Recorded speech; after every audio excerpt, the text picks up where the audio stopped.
முன்னாள் பிரதமர் doctor Mahathir Mohamad கடந்த ஆண்டு தனது அவதூறு வழக்கில் சாட்சியமளித்த பின்னர் நடத்திய பத்திரிகையாளர் சந்திப்பு தொடர்பாக அவருக்கு எதிரான அமாட் ஜாகித் ஹமிடியின் நடவடிக்கை தொடர்பாக ஜூலை 21ஆம் தேதி விசாரிக்க உயர்நீதிமன்றம் தேதியை நிர்ணயித்துள்ளது.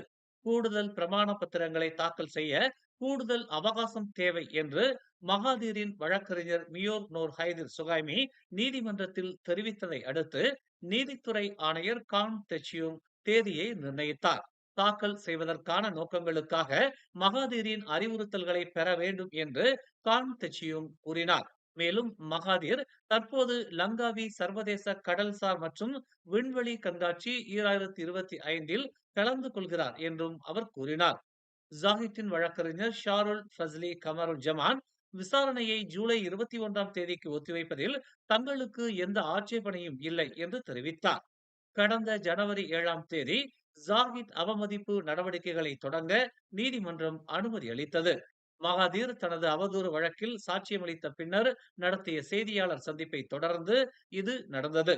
பத்திரிகையாளர் சந்திப்பின் போது மகாதீர் தனது அடையாள அட்டையின் நகல்களையும் தனது மற்றும் தனது குழந்தைகளின் பிறப்புச் சான்றிதழ்களையும் சமர்ப்பித்தார்.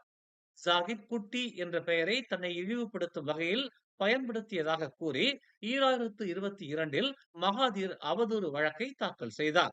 2017ஆம் ஆண்டு ஜூலை 30ஆம் தேதி ஸ்லாங்கூரில் உள்ள கிளானாஜயாவில் நடைபெற்ற அம்னோ பிரிவு கூட்டத்தில் ஜாகித் இந்த கருத்தை வெளியிட்டதாக கூறப்படுகிறது.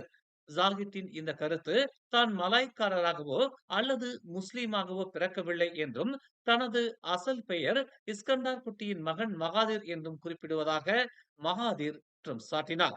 மகாதீர் முகமது என்ற பெயர் அரசியல் ரீதியாகவும் தனிப்பட்ட முறையிலும் தன்னை ஆதாயப்படுத்திக் கொள்ள பயன்படுத்தப்பட்டது என்பதையும் இது குறிக்கிறது என்று மகாதீர் தெரிவித்தார்.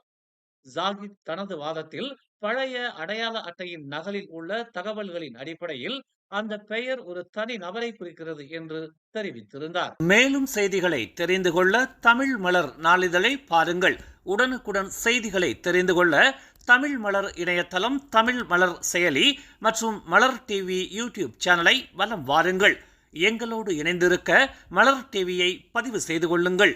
உறவுகள் மகிழ்ந்திட விருப்பம் மற்றும் பகிர்வு சேவையை சொடுக்கிடுங்கள்.